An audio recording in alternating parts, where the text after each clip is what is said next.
Hey guys, I'm Nina Renee and this is the Girl Book. So in today's video, we're going to talk all about the money, all about the coins, how to manage it in your 20s, how to make sure that you just have some and you're not broke.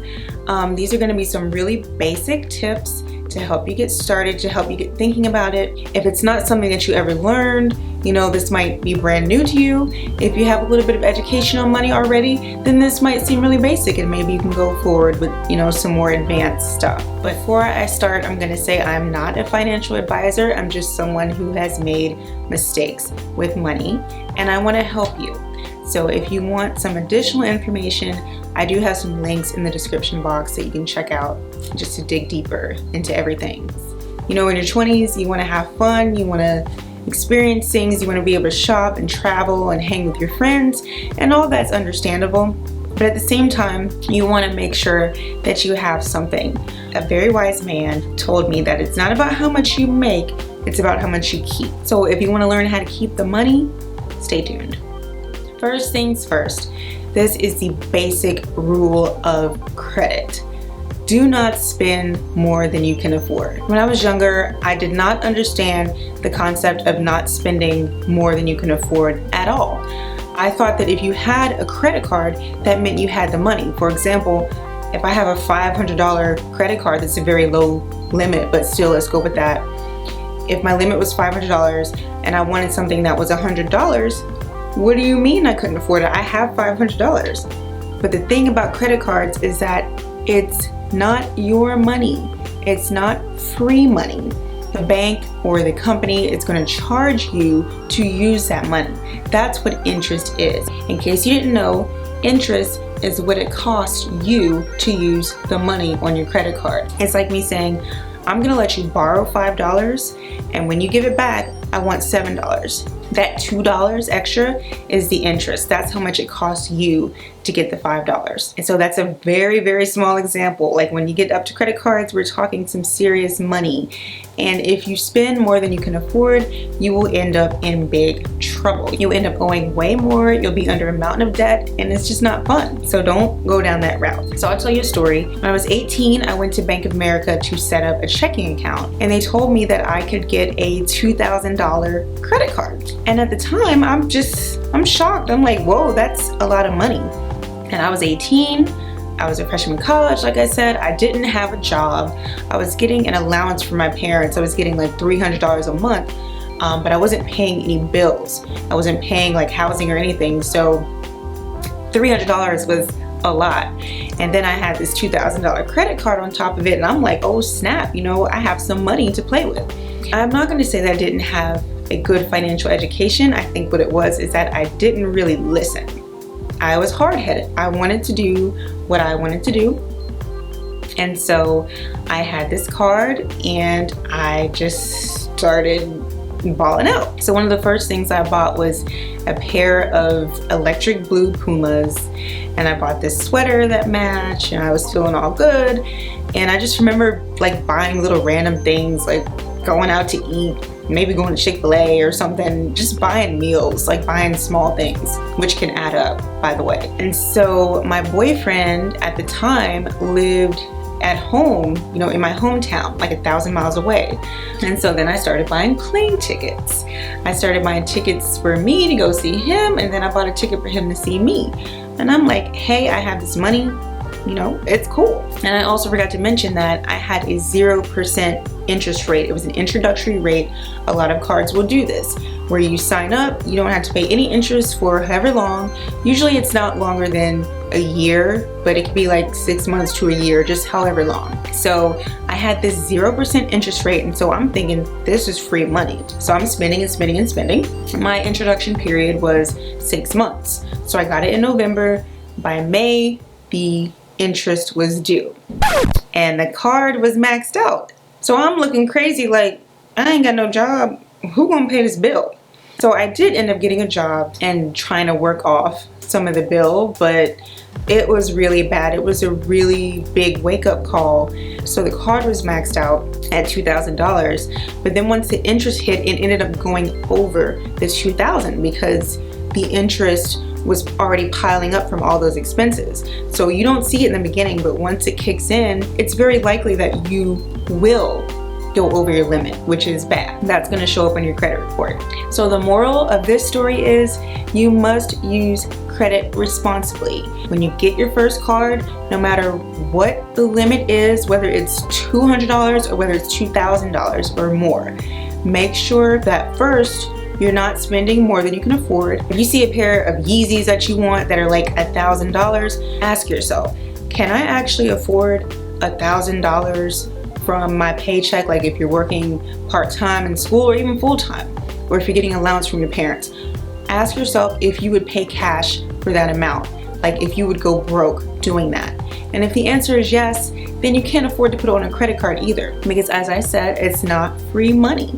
You're gonna owe it back, plus extra, the interest. So make very smart decisions. Think of your credit card as your emergency lifeline. Like if you're driving, you get a flat tire and your tire is beyond repair, you might need to buy a new tire, and that could be like $140, $150, just depends on what kind of tire. So use your credit card for things like that when you don't have the extra money for emergencies. Otherwise, don't use it. Don't go to the mall and ball out. Don't be in YSL trying to be cute. Don't be in Sephora trying to max out, because you're gonna max out and it's not gonna be pretty. Also, a really quick point about cash advances from credit cards. This is where you go to the ATM and you have a PIN and you can get cash out. Don't do that. Don't do that, because the interest rate is going to be much higher than it would be for other purchases. So then you're going to be paying your regular interest rate on top of this separate higher interest rate for the cash advance.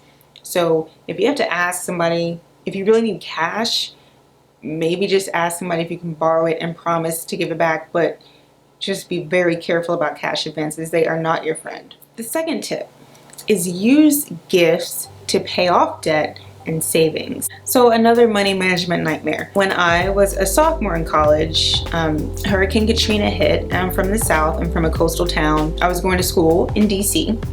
And so they ended up giving everyone that was affected by the storm $1,000. At the time, I mean, I was 19, $1,000 was a huge deal. I made the mistake of not saving the money. I decided to buy random stuff, buying food here and there, buying a little bit of makeup, you know, buying maybe a pair of shoes, just buying random things. And before I knew it, like $1,000 was gone. And it really was just a shame. Like I had no clue, and I was hard-headed. I didn't want to listen. So when you get a windfall, which is an unexpected amount of money, it could be any amount. When you get that, the best thing you can do is use it to pay off your debt, because debt will keep you trapped. The less debt you have, the more freedom you have.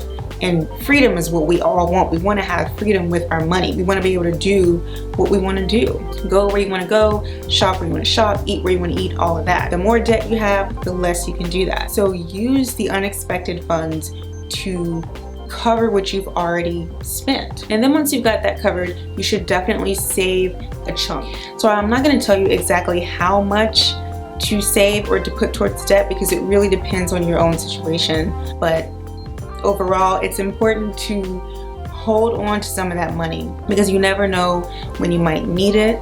You never know what emergencies can come up, and you always just want to have backup. Windfalls are really good to build on, because you already have a certain amount that might be pretty high, and then you start adding onto that and you feel more encouraged as you go. And you don't want to have to rely on your credit card first.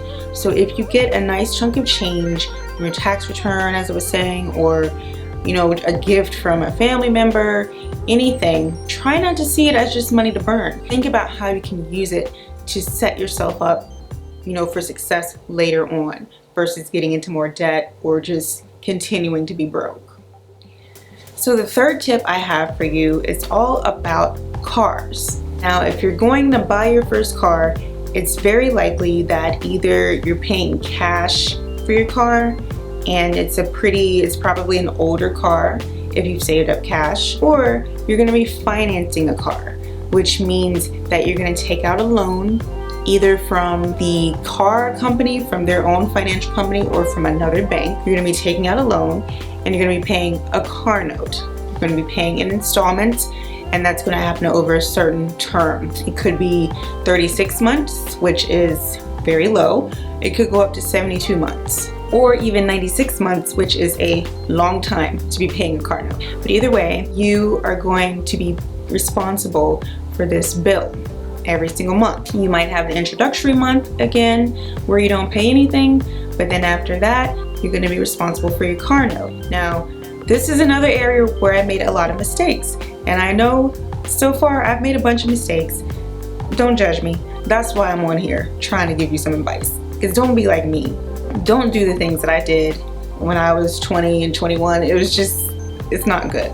So when I was 21, I bought an Audi A4. I was really excited about it. I had seen it on the lot and I wanted it. It was actually an emotional purchase because I had just broken up with my boyfriend and I was feeling bad and I wanted to treat myself. Now please don't think that that means that you need to be going out there making these emotional impulse purchases. I'm trying to help you avoid that. I'm just telling you what I did and why it was wrong and trying to steer you correctly. Anywho, I bought this green Audi A4. It was a beautiful car. It was fully loaded. It had these tan seats, tan leather seats, had a sunroof, like a 6 CD changer. Like, it was a very nice car, very souped up. At the time, I had a summer office job. It was a temp job. A girl was pregnant and she was taking maternity leave. And I was making, I think I was making like $480 a week. I was living at home and not paying rent. So I didn't have bills, and I was still getting the allowance from my dad at the time. And it was actually at that point when I was 21, he cut it off and he was like, well, did you think I was gonna give you money forever? And anywho, that was when I really got on my own financially and I had to make things work. So I remember one of the ladies at the job just constantly saying like, well, how are you gonna afford to pay for that? How can you afford that once you leave here? And naively, I'm thinking, well, why is she worried about my money? Why is she hating? But really, I was making $12 an hour and it was a temp job. I had nothing else lined up. So it was a very valid question. It was a very valid concern. I didn't take it seriously. So a few months later, I ended up getting another job and I was there for however long. And so then it got to the point where I had no job and I was going back to school to finish my degree because I had taken some time off. So I had this car note, and then on top of the car note, I also had some other things. So long story short, your car note is not your only expense when it comes to having a car. It is very, very important that you know that. You have to think about maintenance, you have to think about gas, you have to think about insurance. If you can't afford all three of those things, actually 4 things, including the car note, you can't afford the car. So after I lost the second job, I had this car note, I had insurance, things started going wrong, like the fuel pump, so the car was burning a lot of gas. So I was wasting money basically on gas, and it just got to the point where I couldn't afford it at all. And the car eventually, sadly, ended up getting repoed, and it was a hard thing to watch. Like, I'm smiling about it now, but it was tough. It really made me feel like I was a failure financially, and it made me feel like I was just gonna be broke forever and trying to finish school. So it was a hard thing to watch, but I knew that, you know, it was the price that I paid for, first of all, making this rash impulse buy and not having anything backed up and not wanting to listen to the words of wisdom from people who know me. I remember my neighbor, he's a really nice, really handsome guy. I brought the car home, and that very same day he was like, you need to take that car back, because it was already having problems, like the AC acted up, and he told me that. And I didn't listen because I wanted to have my luxury car.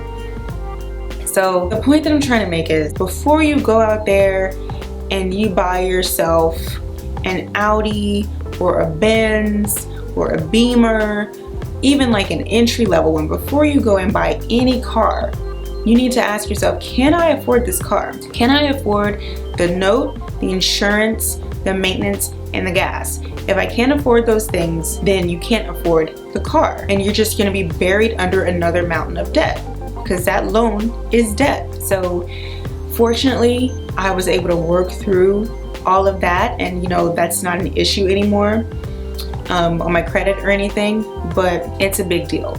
So please do not get anchored down with some expensive car. And another really important point on that, never, ever, ever, never, ever, ever, ever, ever, ever, ever lie on an application. If you can't afford it, you can't afford it. Don't try to say, oh, well, you know, I only make $500 a week at this job, but I'm gonna just say I make $650.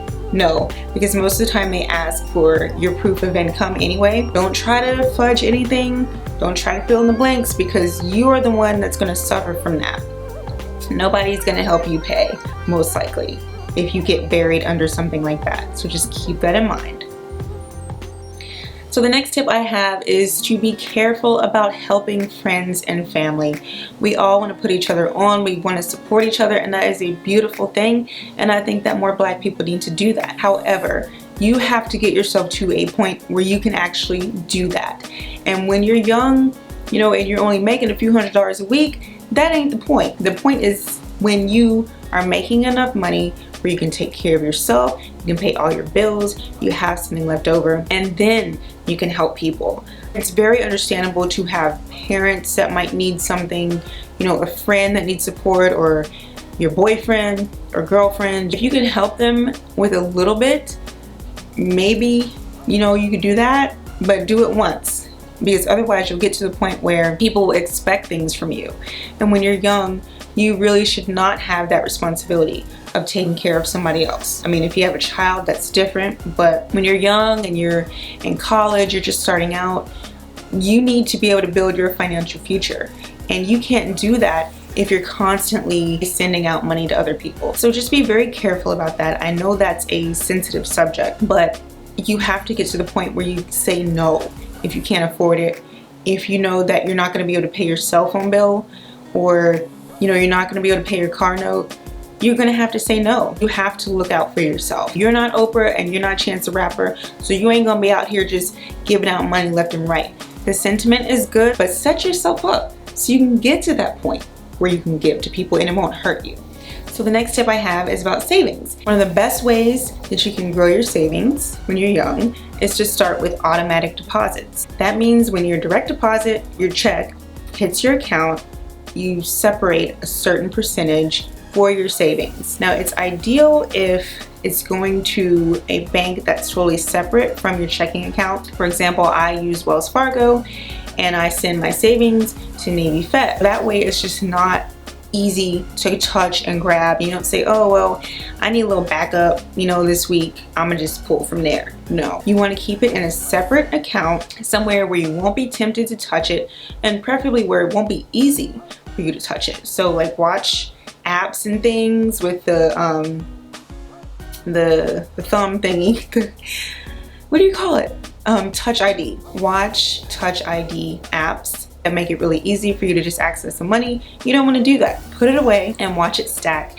And I'm telling you, seeing your money stack is very, very exciting. And the more you see, the less you're gonna want to touch it, because you're gonna want to see like how much you can get. You want to be able to fall back on this money in case of emergency. You don't want to have to always go to your credit card. If you have this cash that's been stacked for months and you have a dire emergency, you can pull it from there. Or if you set a goal for a trip for spring break, maybe to Miami or wherever, you can set aside a certain amount and just let it stack. And then once you have it, you can take it out, keep the rest of your savings in there, and just continue to let it grow. The main thing is don't touch it. Don't touch it unless you absolutely need it.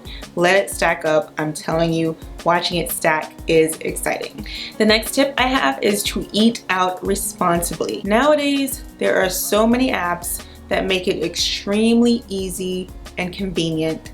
You just press a button, there's a thumb again, you order something, and that's it. Those things are so dangerous because it happens so fast. Like you can order, you know, some Thai fried rice and Thai iced tea, and it'll be at your door, you know, in 30 minutes. All of that is extremely convenient, and It's extremely dangerous if you don't know how to manage your money. You'll find that you're spending hundreds and hundreds of dollars on food when you could have just gone to the grocery store and you could have eaten off $50 for 2 weeks. So be very careful with those apps. If you feel like you can't use discretion and you can't be disciplined with it, it might be better for you to delete the apps, because I'm telling you, you don't want to be sitting up somewhere late at night, you have to study, or you're tired, you got off of work. You don't want to be sitting somewhere and have it that easy to just spend $16 one night, because that $16 is going to become $32, is going to become $64, and so on and so forth.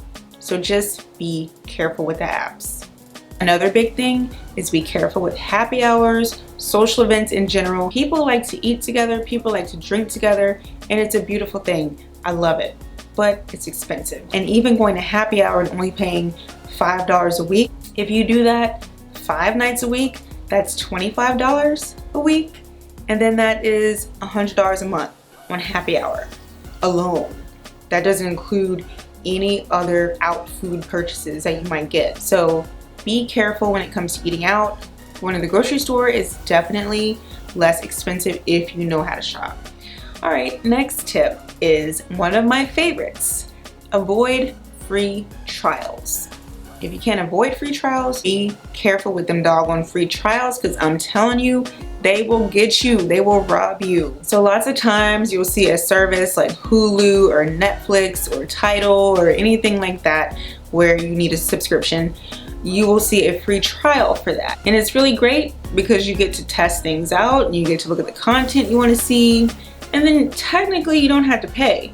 But usually what ends up happening is that you do pay. You do get charged because you put your credit card in. They tell you, we won't charge your card. All you have to do is cancel it, in 7 days or in 30 days, however long. Usually it's like between 7 and 30 days. What happens is people forget that they signed up for these little things. And so 7 days rolls around, 30 days rolls around, you look at your account and you got like a $75 charge because they might have charged you annually all at once for a service. So when you sign up for something and you know doggone well you don't really want to pay that money, you need to make sure that you cancel it before the date that they give you. Make a note in your phone, put something on your calendar. Just do what you need to do to make sure that you don't get charged for this service that you didn't actually want. You were just fooling around with it. You don't want unexpected purchases to put your account in the negative. You don't want to end up with an overdraft charge, because then you'll have fees. And it's a really sinking feeling when you think that you have a certain amount of money and you check your account and you have a lot less or even negative. So just be careful with them. Lots of people forget, and these companies bank on that. So just make sure you're not getting caught up. Just cut the service off before they charge you. So this next tip is another one of my favorites as well. Avoid tempting sales. When you sign up for any sort of mailing list for a clothing company, Forever 21, Fashion Nova, Banana Republic, anything like that, they will send you these deals. They'll send you these coupons and they'll tell you, oh, you can get 30% off, 40% off. What you don't see in the fine print is that you might have to spend at least $50. Or they'll tell you, oh, free shipping over $75. That's not a good deal if you only have $25 to spend. And so if that's the case, it might actually be better for you to just spend the $25 that you can actually afford to spend and that you want to spend on something, versus trying to go up to $75 just so you can get 10% off something or free shipping. It all goes back to not spending more than you can afford. A lot of the deals are really tempting, but they aren't really that good of deals when you think about it, because you have to spend more. So sometimes it's better to spend what you can afford versus trying to meet a minimum. This is a problem that I have with Amazon, because they have their next day or like same day $35 minimum. And I'm like, okay, let me just find $35 worth of stuff. Don't do it. Just get what you need and go from there. Now, and the last tip, and is a very important tip, possibly the most important, is to talk to somebody about this. Don't make the mistake that I made when I was young, when I was 18, 19, 20, 21, and I had decent credit, and so I was balling out. Don't make the mistake of doing this alone. If you have questions, if you want to get a credit card but you're concerned about the interest rates, you're concerned about how you can make payments, talk to somebody.